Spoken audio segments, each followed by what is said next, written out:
estamos num estudo expositivo dessa carta profética do Apocalipse, vendo então versículo por versículo essa exposição, que é uma exposição maravilhosa, né, na verdade, uma exposição maravilhosa, que vai muito além de eventos futuros, né? Lógico que fala muito mais do que saber qual é a próxima parada, saber qual é o próximo grande evento. Nós estamos falando, na verdade, de uma carta que foi dada a João, uma revelação de Jesus Cristo, que foi dada a João quando ele estava exilado na ilha de Patmos, quando o imperador Domiciano então o exila, coloca naquela ilha para que ele ali fique e acabe com esse negócio de testemunho de Jesus Cristo, e no meio do seu exílio então o Senhor Jesus lhe dá a revelação, aparece diante dele e fala: João, escreve as coisas que foram, que você tem visto, as coisas que são e aquelas que hão de acontecer. Isso em Números 19, a gente então tem essa divisão, né, dessa carta, para que a gente possa acompanhar de acordo aí com os capítulos. E é claro, como eu já tenho mencionado, né, existem alguns métodos diferentes de nós interpretarmos o Apocalipse. Dentro do meio evangélico protestante, não há unanimidade quanto ao método que se usa para interpretar esse texto, porque é um texto apocalíptico, cheio de simbolismo, diferente de uma narrativa, diferente de uma história ou de uma carta doutrinária, onde você lê e está muito claro. O texto apocalíptico, ele é simbólico, e cá entre nós ele às vezes é meio estranho, né? A gente ouve umas coisas e fala assim: meu Deus, que é negócio é esse? Né? E nós precisamos entender algum método apropriado, e nós temos visto o método histórico, o método futurista também, e tentado fazer um método híbrido aí, para chegar nos pontos, não é? Mas essa carta, ela vem falando principalmente sobre a soberania de Deus, e ela fala sobre a vitória de Cristo. Esses são os temas que vêm e surgem a cada vez que você lê. Então não é só sobre eventos, mas sim sobre a soberania de Deus e a vitória de Cristo. Então Jesus fala assim: João, vem cá, e ele vê os céus abertos, e ele sobe, e ele tem a visão das coisas que hão de acontecer. E a primeira coisa que ele vê, na verdade, é o trono de Deus. E aquele que está no trono, ele descreve para nós de uma forma magnífica, né? Que a imaginação, ela não consegue nem atingir ainda, mas ele descreve. E aquele que está no trono tem nas suas mãos um livro, e esse livro está escrito por dentro e por fora, selado com 7 selos. É o plano escatológico para a humanidade. E João, é claro, como todos nós, queremos saber o que está escrito nesse livro, mas ninguém era digno nem de olhar para o livro, quanto mais de abrir os seus selos e ler aquilo que estava escrito. E ele chora. Um dos anciãos então que estava diante de Deus, diante do trono, ele fala: não chores, porque o leão da tribo de Judá, ele venceu, e ele é digno de abrir os seus selos e de ler o livro. E aí então, ele olha para ver o leão da tribo de Judá, e quem ele vê? Um cordeiro que foi morto. E o cordeiro vai então até aquele que está no trono, pega o livro de suas mãos, e quando ele pega o livro de suas mãos, os céus inteiros se prostram em adoração. Digno és de receber a honra, o louvor, a glória e o domínio, porque com teu sangue compraste pessoas de todo tribo, língua, povo e nação, e és digno de abrir o livro e quebrar os seus selos. E o céu se prostra em adoração. Imagina a cena, meu Jesus, que cena maravilhosa. E ele pega o livro, quebra os seus selos e vai abrir. E quando ele abre, o céu fica em silêncio por meia hora. Fica olhando, meu, que coisa de doido. Essa é a versão mais atualizada, né? Que coisa de doido. Fica assim, pasmo para aquilo que vai acontecer. Porque ele vê 7 trombetas sendo tocadas, julgamentos parciais sobre a terra, onde os homens são convocados a se arrependerem, mas eles não se arrependem, diz o texto. Depois são derramados 7 taças da ira de Deus, atingindo todo o meio ambiente, comércio, recursos naturais, e os homens blasfemam contra Deus. Satanás, ele persegue a igreja, não consegue dizimá-la, muitos vão para a cadeia sim, muitos irão, muitos mártires surgirão nesse tempo futuro. Talvez você seja um deles, quem sabe, talvez seja eu, quem sabe. Mas o anticristo sim, vai lhe ser dado autoridade para ir contra a igreja, e ele vai encerrar muitos na cadeia. Muitos serão mortos por causa da sua fé, mas ele não conseguirá destruir a igreja.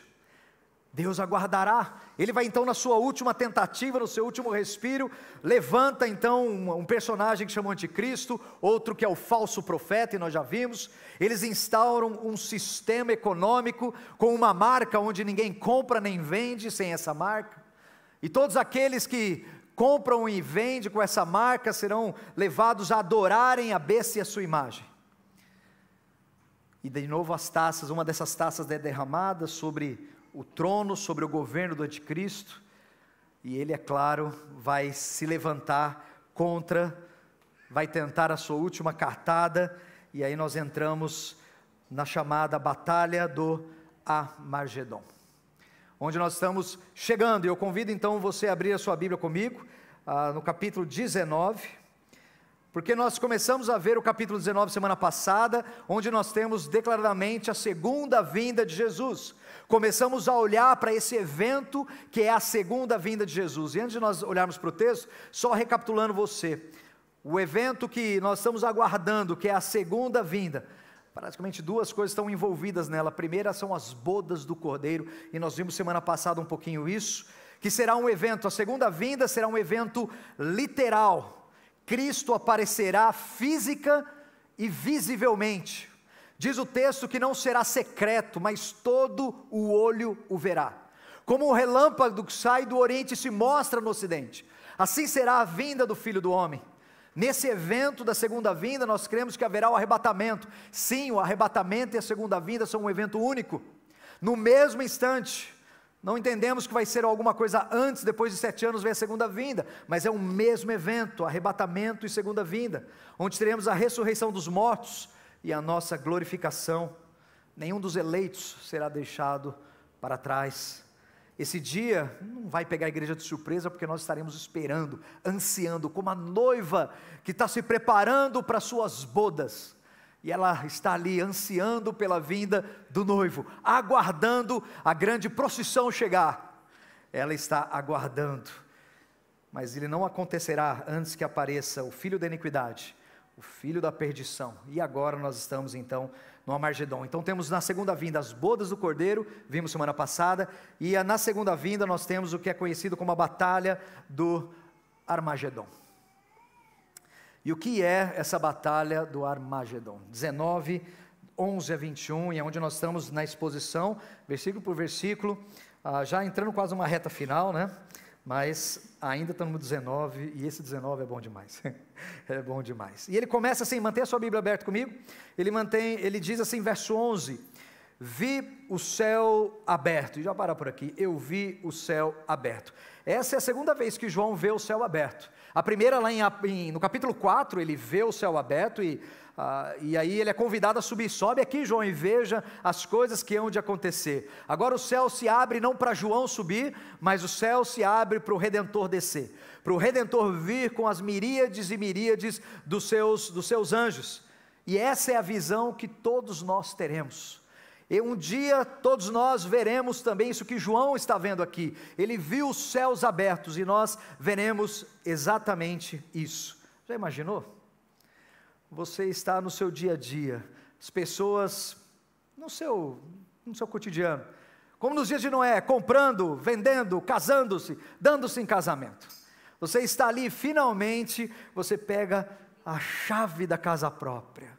Graças a Deus, depois de 540 anos pagando esse negócio, a chave da casa própria, e aí de repente você vê os céus abertos. Saiu aquele consórcio, graças a Deus, depois da minha vida inteira pagando esse negócio, saiu o consórcio, e aí você vê os céus abertos. Finalmente, pastor, ele disse sim. Eu estou andando no corredor, indo até lá na frente, o pastor me esperando, o meu amado, o meu Brad Pitt esperando lá na frente. Aí você olha e vê os céus abertos. Quantos sonhos, quantos planos as pessoas vão estar finalmente realizando. E um dia como qualquer outro, e ele vê os céus abertos. Ao soar de uma última trombeta. E é o que exatamente diz 1 Coríntios 15, 52, está na tela para você, tem alguns versículos para você ir acompanhando, diz assim, Paulo está falando sobre esse momento do arrebatamento, 2 textos sobre o arrebatamento que são nossos textos clássicos, tá bom gente? 1 Tessalonicenses 4, esse é um dos textos, e 1 Coríntios 15, então esses 2 textos é o que vão falar claramente aí do arrebatamento, e ele vai dizer que no momento, num abrir e fechar de olhos, ao soar a última trombeta, pois a trombeta soará, e os mortos ressurgirão, e nós seremos transformados. Essa é a nossa glorificação, é o arrebatamento da igreja. Por isso nós colocamos o arrebatamento e a segunda vinda juntos também. Isso é um dos textos que nos ajuda a isso. Por quê? Porque quem fala que o arrebatamento é antes, secretamente para a igreja, depois eu tenho 7 anos de grande tribulação, e depois eu tenho a segunda vinda, o que acontece nos 7 anos da tribulação? Você vai ver que vai tocar 7 trombetas. Como é que ele está dizendo aí que é na última trombeta e depois eu tenho 7 trombetas? Na última trombeta nós seremos transformados, é o arrebatamento. Na última trombeta nós seremos, se ele vem antes da grande tribulação, eu tenho 7 trombetas na tribulação, então não pode ser a última trombeta, eu tenho 7 ainda por vir. Se é a última trombeta, então as 7 já passaram, as 7 da grande tribulação já passaram, é a última trombeta, então o arrebatamento só pode acontecer depois da grande tribulação. Você vê? É um texto simples, mas está aí, é a última trombeta, então você estará lá, fazendo o que for, de repente, toca-se a última trombeta, toca-se esse som, que para nós é o som da procissão chegando, o som do cortejo nupcial chegando, o noivo está às portas e nosso coração vai exultar. Para uns vai ser o som de guerra terrível. O que é que está acontecendo? E eu sei que tem gente aí ouvindo trombeta, viu gente? Às vezes você joga na internet, às vezes assim, estamos ouvindo trombeta. O cara está assim, pá, ele toca, ele fica olhando, filmando o céu. Não sei se você já viu isso. Às vezes eu sou um caçador dessas coisas, sabe? Procurando assim, olhando, tentando entender os sinais. Mas tem muita gente ouvindo trombeta. Essa é uma trombeta que você não vai ter dúvida. Porque quando essa trombeta soar, é isso que acontece. Os mortos ressurgirão e eu e você seremos arrebatados, transformados. O céu vai se abrir e ele vê os céus abertos. E quando ele vê os céus abertos, o que ele vê? Ao som dessa trombeta, o que ele vê? A trombeta toca, o céu se abre, verso 11. Eu vi o céu aberto e apareceu um cavalo branco e o seu cavaleiro chama-se Fiel e Verdadeiro. Aí temos um cavalo aparecendo com um cavaleiro que se chama Fiel e Verdadeiro. Ele vem e julga e peleja com justiça. E aqui nós temos o nosso personagem principal, o cavaleiro fiel e verdadeiro, que é o oposto ao anticristo, que é falso e enganador, que é o oposto a Satanás, que é o pai da mentira. Este cavaleiro, ele é o fiel e verdadeiro. Até aqui nós não sabemos quem ele é, mas é claro que você já estudou Apocalipse, você já sabe, porque lá na frente, no 1:5, por exemplo, olha na tela, no 1:5 você já começa a ter essa descrição de quem é ele. Apocalipse 1:5, pode passar, querida, por favor? Diz assim, e da parte de Jesus Cristo, que é a fiel testemunha, o primogênito dentre os mortos, o príncipe dos reis da terra, aquele que nos amou, em seu sangue nos lavou dos nossos pecados, chama ele da fiel testemunha. 3:14 vai dizer ao anjo, pode passar mais uma? Ao anjo da igreja de Laodiceia escreve, isso diz o amém, a testemunha fiel e verdadeira. O princípio da criação de Deus. Então nós temos aí no começo do Apocalipse já uma descrição daquele que é fiel e verdadeiro, e lógico que o texto ali ele vai falar de Jesus Cristo, ele é o cavaleiro do cavalo branco. E aí você vai ver um pouco mais a sua descrição, continua no 12, os seus olhos eram como chama de fogo, e é assim que a gente viu Jesus sendo descrito por João, lá no capítulo 1, não é? Nós temos mais uma passagem, 1:14, ele vai dizer o seguinte, e a sua cabeça, pode passar, e os seus cabelos eram brancos como a lã, como a neve, e os seus olhos como chama de fogo. E é assim que João vê naquele dia. Eu sei que a gente tem canções, né, que são lindas demais, né, e a gente fala assim, nossa, eu não sabia que ele era tão lindo, os seus olhos eram como chamas de fogo. Aí é lógico que a gente pode entender, chama de fogo, que nada passa despercebido aos olhos dele. Ele vê todas as atitudes, os pensamentos, as intenções, ele perscruta todos os sentimentos, nada foge do seu alcance, ele passa, o texto quando ele vê Jesus dessa forma, ele está passando entre as igrejas e nada escapa do seu olhar, mas também tem uma conotação de olhar cheio de justiça, de ira contra o pecado e de julgamento. Também os seus olhos, eles estão prontos para trazer julgamento e justiça sobre essa terra. E ele é descrito com os olhos de fogo. No 12 ainda vai dizer que na sua cabeça haviam muitos diademas, o que é, lógico, simbólico, figurado, que significa autoridade, coroas, autoridades, diademas. Então eles têm toda a autoridade para julgar e para governar. Na primeira vinda, ele sentou e entrou em Jerusalém, sentado num jumentinho. O príncipe da paz está chegando em Jerusalém. Ó Jerusalém, olha o teu Senhor vem sentado num jumentinho. E as pessoas dizendo: Hosana, bendito o que vem em nome do Senhor. E ele sendo adorado na sua entrada em Jerusalém. E depois o rejeitam, lhe oferecem e lhe dão uma coroa de espinhos. Agora o inverso, ele não está mais num jumentinho, ele vem num cavalo branco. E o cavalo branco é esse símbolo de vitória, de um guerreiro, e era assim que os grandes imperadores entravam em Roma, depois da sua vitória, puxados por cavalos brancos em suas carruagens, ou sentados num cavalo branco, mostrando então a sua vitória, o seu domínio. Agora não é mais um cordeiro que vem sentado num jumentinho, agora nós temos num cavalo branco, rugindo como leão, com seus olhos como de fogo, na sua cabeça a autoridade, e ele vem julgar. O leão ruge e a terra estremece. O leão ruge e os governantes desse mundo se lamentam. Ai de nós, quem nos guardará da ira do cordeiro? Ele vem com um cavalo branco, os olhos como fogo, na sua cabeça tem muitos diademas. Verso 12, ele tinha um nome escrito, que ninguém sabia, senão ele mesmo. E é claro que eu tenho uma passagem aqui bem complicada, porque a gente vê a Bíblia chamando ele de vários nomes: fiel e verdadeiro, Cordeiro de Deus, o leão da tribo de Judá, raiz de Davi, Emanuel. Quantos nomes nós temos para o nosso Salvador, não é? Dr. Simon Kistemaker, ele vai dizer, bem interessante, que ele fala assim, que o nome de Jesus, ele é esse nome dado à sua encarnação, ao filho, a encarnação do Filho de Deus, seu nome terreno. Cristo não é o seu nome, mas sua designação, não é? Quem ele é o Messias, o ungido. E ele diz que talvez nós, nas bodas do Cordeiro, nós conheceremos o seu nome completamente. Essa é uma posição. Eu gosto mais de outros comentaristas que vão afirmar assim, que parece que mesmo que a gente saiba o seu nome, chamamos ele pelo seu nome que a Bíblia nos apresenta, como ainda nós vamos conhecer muito mais dele. Ele é inefável, incomparável, infinito. Então ainda por ter um nome que ainda nós não sabemos, que nos remete a algo que ainda nós vamos conhecê-lo mais e mais. E eu acho que é mais interessante essa, não é? Mas com certeza é um texto difícil. Pastor, Deus me revelou o nome que está aqui que ninguém sabe. Não te revelou não, viu?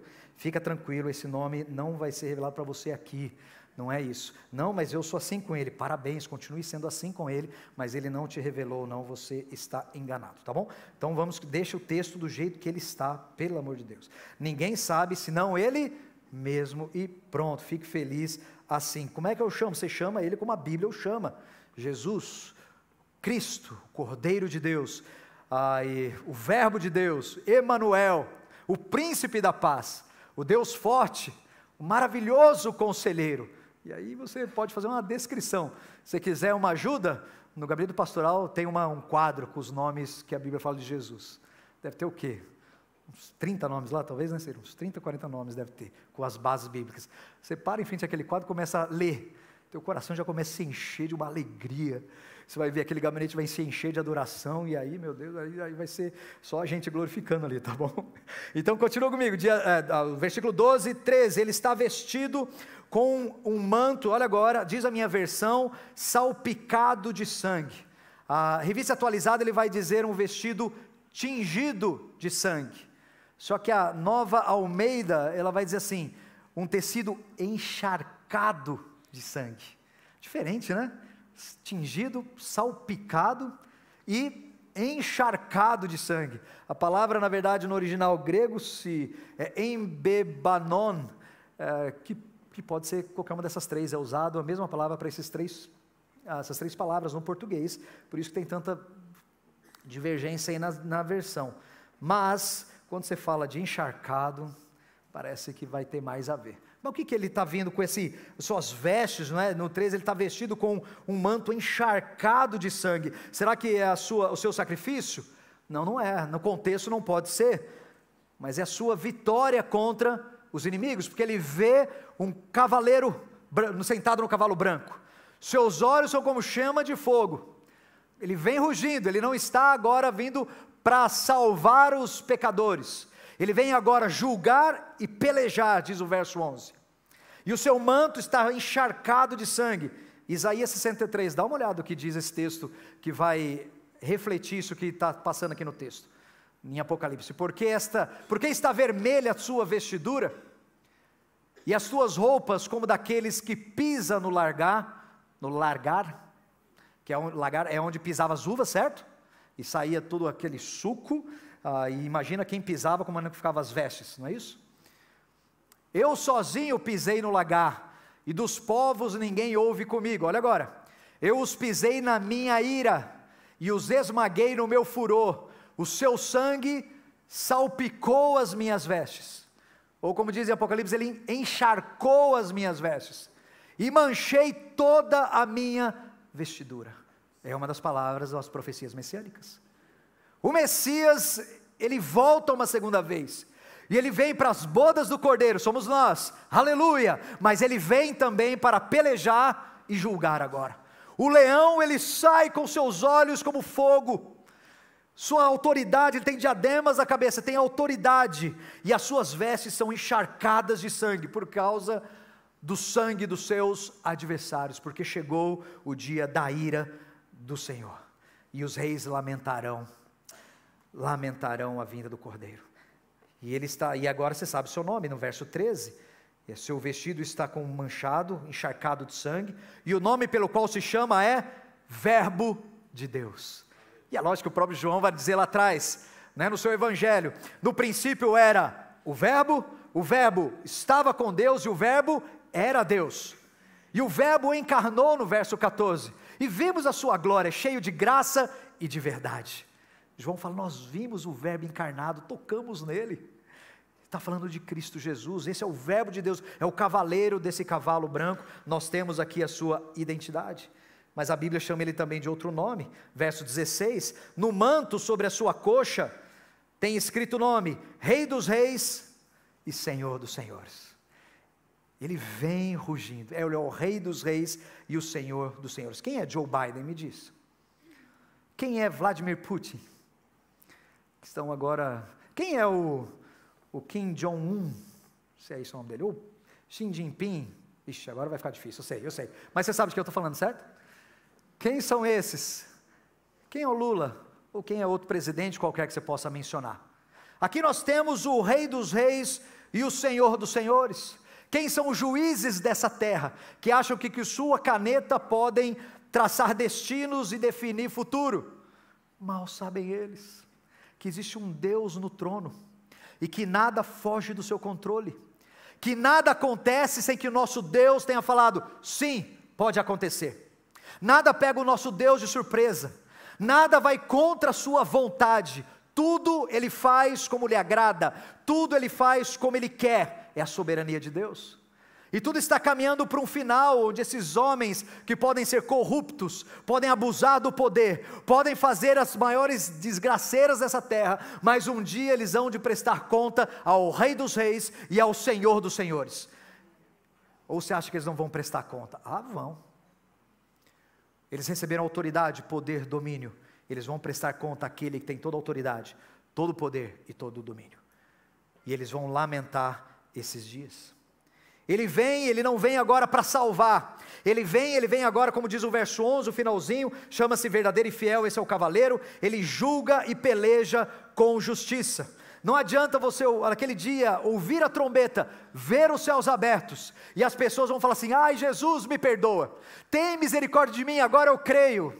Já era, não há mais agora, já foi. Agora ele vem para julgar e pelejar, ele não vem mais para salvar. A igreja já se encontrou com ele nos ares, e olha o que vai acontecer, verso 19, eu vi a besta e os reis da terra, com os seus exércitos reunidos para guerrearem contra aquele que estava montado no cavalo e no seu exército. Lembra por causa das taças que foram derramadas? Uma das taças atinge em cheio o trono, o governo do anticristo, que tinha trazido talvez uma solução econômica, através da sua marca. As pessoas vão adorá-lo. Finalmente, há paz e segurança, finalmente saímos do buraco da crise. Mas uma das taças é derramada sobre esse governo e tudo vai por água abaixo. E ele se levanta, reúne os exércitos dos reis da terra para ir contra o cordeiro. Então, de um lado eu tenho a besta com os exércitos dos reis da terra. Do outro, no verso 14, quando Jesus está voltando, ele fala assim, olha, seguiram o verbo, seguiram então esse cavaleiro, quem? Os exércitos que estão no céu, em cavalos brancos também, a cavalaria toda, e vestidos de linho fino, branco e puro. E aqui nós podemos entender que não só temos a figura dos anjos, mas a figura da igreja também retornando, onde nós somos arrebatados, encontramos com Cristo nos ares, e imediatamente retornamos com Ele, vestidos de linho puro, branquíssimos, para o encontro dessa grande batalha. De um lado então, a besta com seus exércitos e os reis da terra.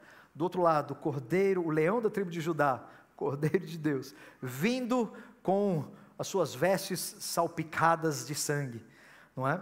E a todo o seu exército por trás deles. Já imaginou isso? Que cena gloriosa e aterrorizante. E aqui temos então, aqui sim, a batalha do Armagedon.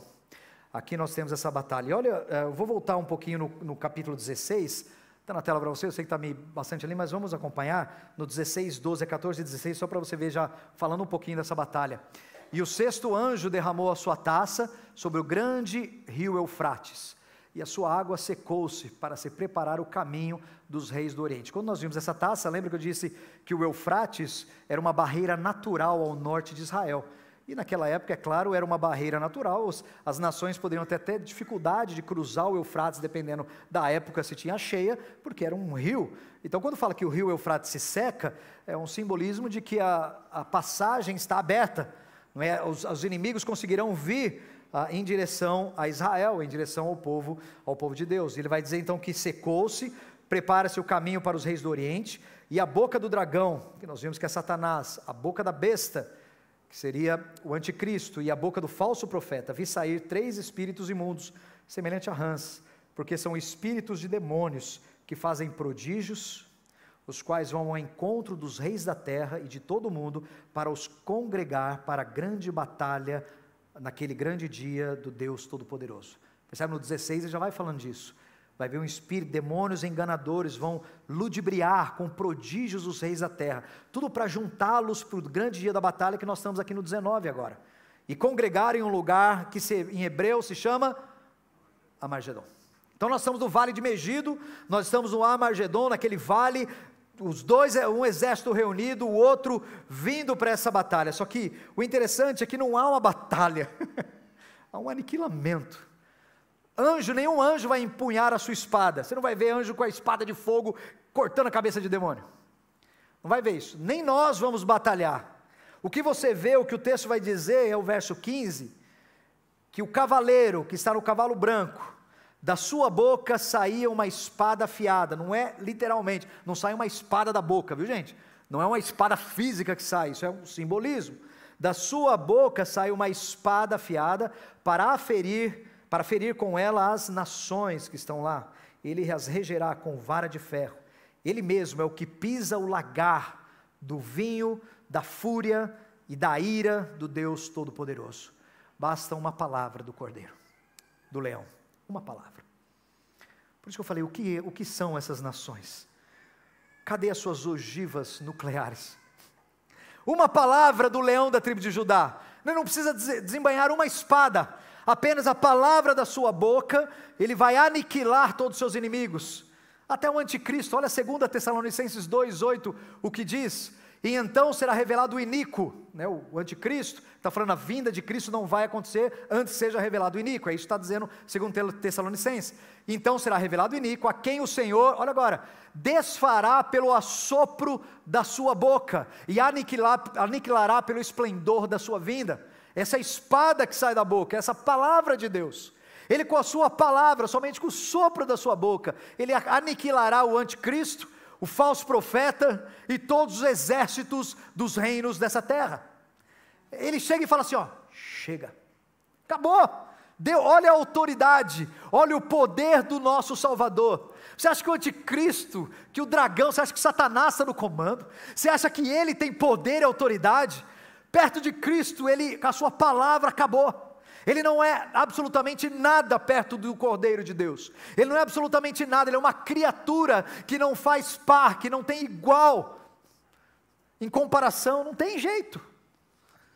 Ele não pode se igualar, não pode se comparar a Cristo. Uma palavra só, o sopro da sua boca acaba com Satanás, com o falso profeta. Mas aqui ele vai dizer assim, olha, vamos ver o resultado disso aqui. Então eu tenho o exército vindo, nós estamos vindo com ele, aqui não é Abodas, aqui é a Armagedon, os exércitos estão reunidos no vale de Megido.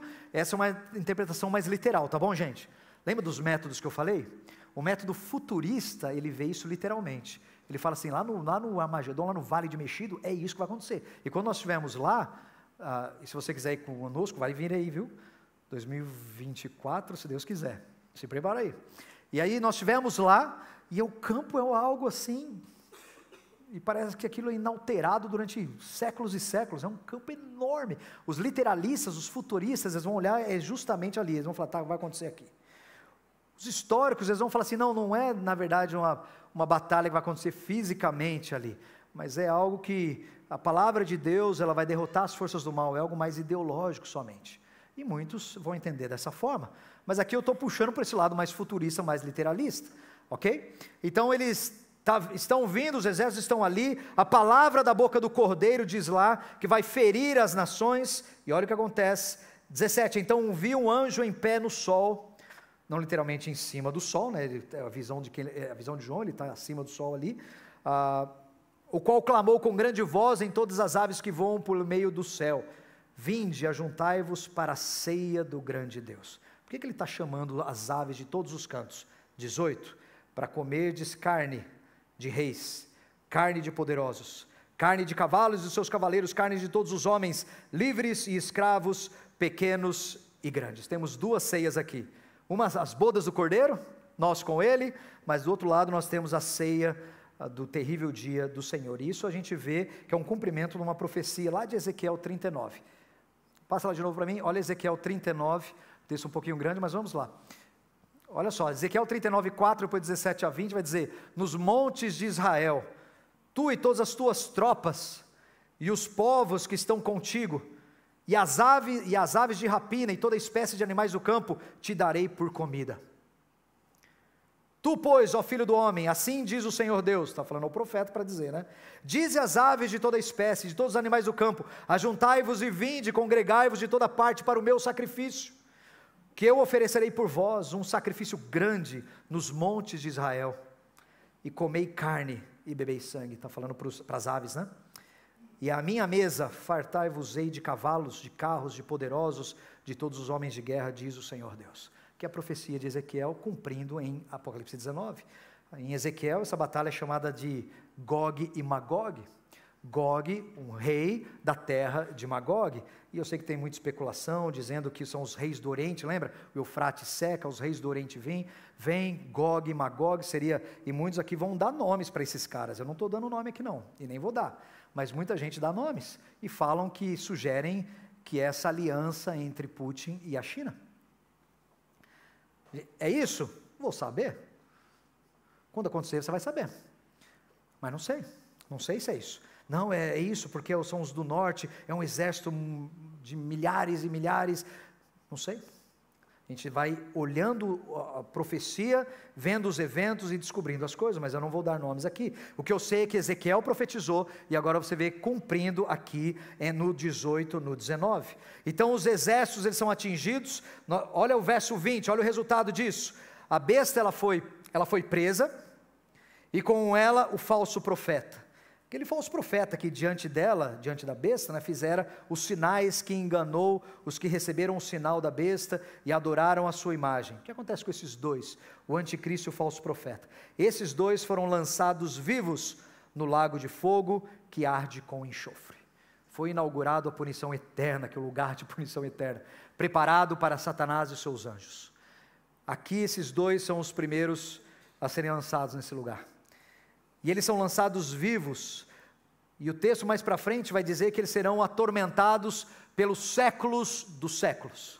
Não há aniquilação, não vai jogar lá e sumir e acabar, eles vão ser atormentados por séculos dos séculos. Eles foram lançados, o anticristo sim, e o falso profeta, essas duas pessoas são lançadas no lago que arde com fogo e enxofre. E os demais, aqueles reis da terra, todo mundo que estava lá, os demais foram mortos pela espada que saía da boca do cavaleiro, só pela sua palavra, né?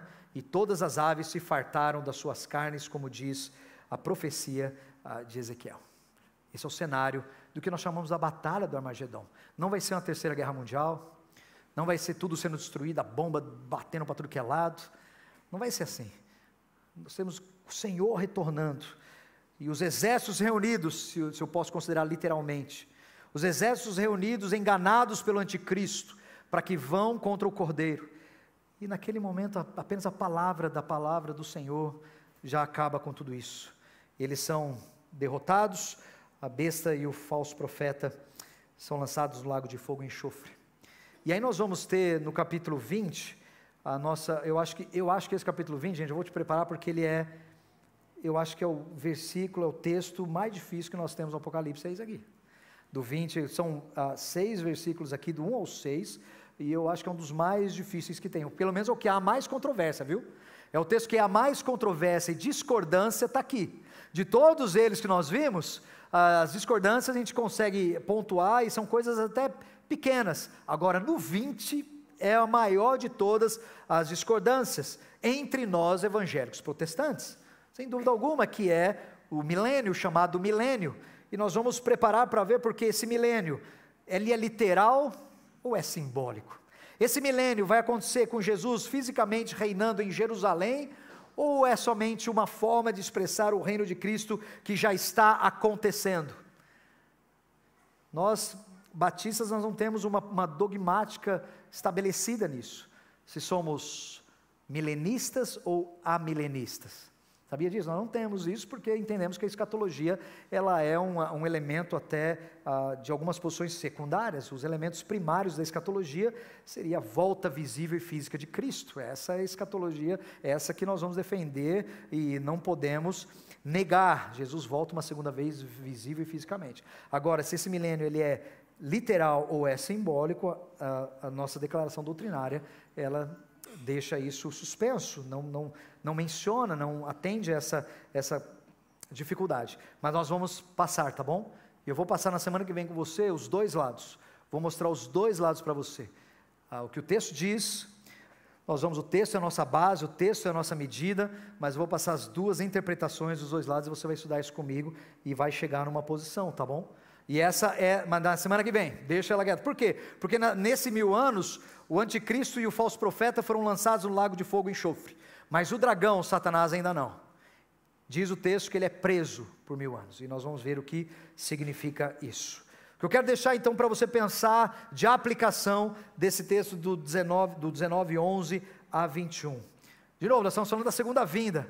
Então, noiva do Cordeiro, aguarde a segunda vinda, com expectativa, ansiando no seu coração, como aquela virgem que tem as lamparinas acesas, como aquela virgem que está aguardando a vinda do seu Salvador, que disse: em breve voltarei, guarda a tua coroa, mantenha aí acesas suas lâmpadas, porque eu vou vir, vigie com atenção, para que esse dia não pegue você de surpresa. Eu sei que naquele dia muitos estarão recebendo a chave da casa própria, ou contemplação do consórcio, ou andando para o corredor para se casar, ou finalmente tirando aquelas férias. Graças a Deus, tirei minhas férias, estou indo ali para Camboriú, lá no fundo, né, tranquilo, naquele verde. Você vai para um lugar muito melhor, viu? Te garanto. Suas férias vão ser maravilhosas, e não vão ser 20 dias só não, vai ser uma eternidade de descanso, na presença de Deus, vai ser maravilhoso. Mas eu sei que você vai estar sonhando com esses dias, mas sonhe mais com a segunda vinda, sonhe mais com o retorno do leão, do cordeiro, do teu noivo que ele vem. Isso é para nós. Agora, se você nunca entregou a tua vida a Cristo, se você ainda não está em Cristo, esse dia vai ser terrível. E você não quer estar debaixo da ira do Cordeiro. E seus olhos são de fogo, suas vestes estão encharcadas com o sangue dos seus inimigos. No final Deus salva todo mundo. Não é o que a Bíblia diz. Deus não salva todo mundo no final. Isso não está na Bíblia, isso é contra o que a Bíblia diz. Ele vai aniquilar os seus inimigos. Aqueles que se reconciliam, aqueles em Cristo que estão reconciliados com Deus, esses têm parte na sua mesa. João fala assim: aqueles que rejeitam o Filho, sobre eles permanece a ira de Deus. João 3,36. E você nessa manhã, você pode ser reconciliado com Deus. A Bíblia diz: se você confessar com seus lábios que Ele é o Senhor, crer no seu coração que Ele ressuscitou dentre os mortos, você será salvo. E o meu apelo é para que você confesse o seu pecado, se arrependa do estilo de vida que você tem vivido. Eu não faço nada tão de errado assim não, pastor, eu sou melhor que até muito crente. Mas tem algo dentro de você que se chama pecado. É a tua natureza pecaminosa que todos nós temos, e só isso já basta para a tua condenação. Você é pecador, nasceu manchado pelo pecado, inimigo de Deus por natureza, filho da ira, diz Paulo. Mas em Cristo, você de inimigo se torna filho por adoção. Em Cristo, você de longe de Deus e condenado, você é trazido para perto e colocado na família de Deus. Então se arrependa do seu pecado, volte-se para Cristo, confesse com seus lábios, creia no seu coração, e nesse dia você estará com Ele para toda a eternidade. Não brinque com isso, não é papo religioso, isso é o teu destino eterno, é a tua eternidade. Não brinque com essas coisas. O céu nos aguarda, o Cordeiro vem aí, só que agora Ele vem rugindo como leão. Então igreja, anseie pela sua vinda, porque para nós Ele não vem com os olhos como de fogo, para nós Ele vem como noivo, saltando sobre os montes. E os seus cabelos são brancos como a neve.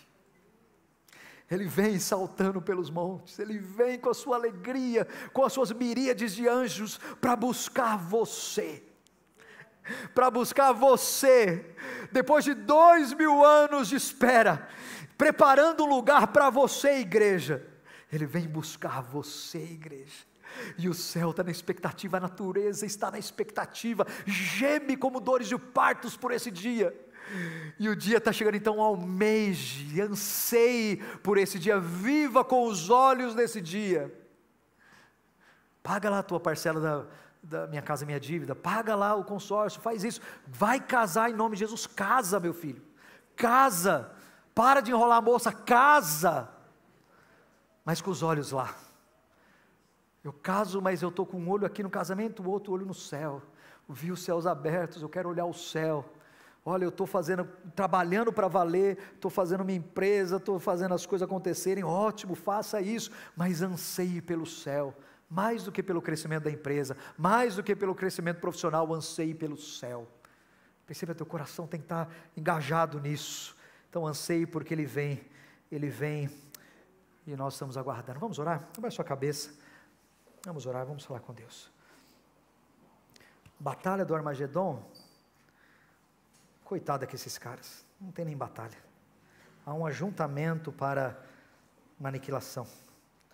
Palavra que sai da sua boca fere as nações e Ele regerá com vara de ferro.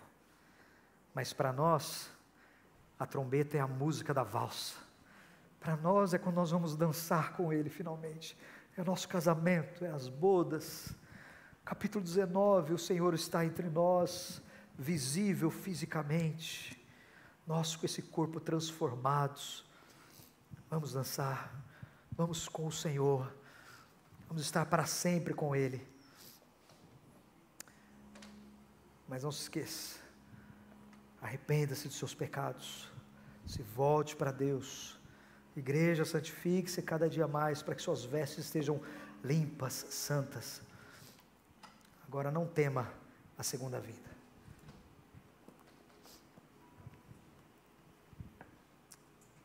Deus nos ajude nessa manhã, a ansiarmos por esse grande dia. Eu sei que vimos nessa manhã um outro lado, não é?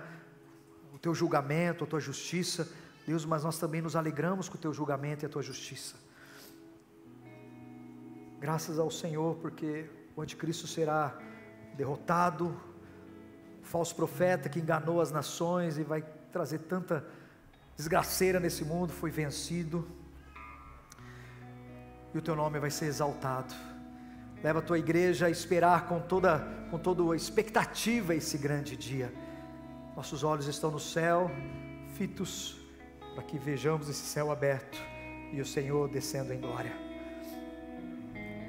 Deus, aqueles que estão aqui que ainda não se reconciliaram, aqueles que estão aqui achando que isso é apenas uma religião, um caminho moral a ser seguido, abre os olhos deles nessa manhã, Deus, para que eles vejam que nós estamos falando de eternidade, nós estamos falando da verdade, nós estamos falando de uma vida pós-morte, nós estamos falando de um reino que já está aqui, mas ainda não na sua plenitude, mas um dia estará pleno entre nós.